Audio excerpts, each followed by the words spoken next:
ప్రతి ధ్యానం తరువాత మీరు తేలికదనాన్ని అనుభూతి చెందుతున్నారా?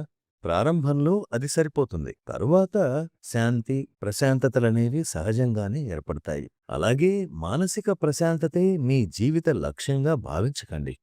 ఎందుకంటే తరువాత మిమ్మల్ని మీరు మరింత ఉన్నత లక్ష్యాన్ని ఏర్పరచుకోలేదని చిన్నబుచ్చుకుంటారు. బాబూజీ ఇలా అనేవారు, మీ తండ్రిగారు కనుక రాజైతే మీరు ఆయన్ని ఒక రూ. 10 అడిగితే ఆయన దానికి నవ్వుతారు అని. నేను నీకు దానికన్నా ఎంతో ఎక్కువ ఇవ్వగలను కదా అంటారు. కనుక ఉన్నత లక్ష్యాన్ని కలిగి ఉండండి. కేవలం శాంతిని మాత్రమే కోరకండి. అంతకంటే ఉన్నతమైన దాన్ని అడగండి. శాంతి అనేది సహజంగా స్వయంచాలకంగా అనుసరిస్తుంది.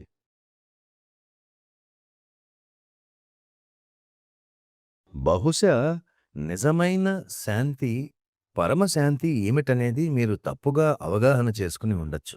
అది మౌనంగా ఉండటమో, సంతోషంగా ఉండటమో, లేదా మనం జీవితంలో సౌకర్యవంతంగా ఉండటమో కాదు.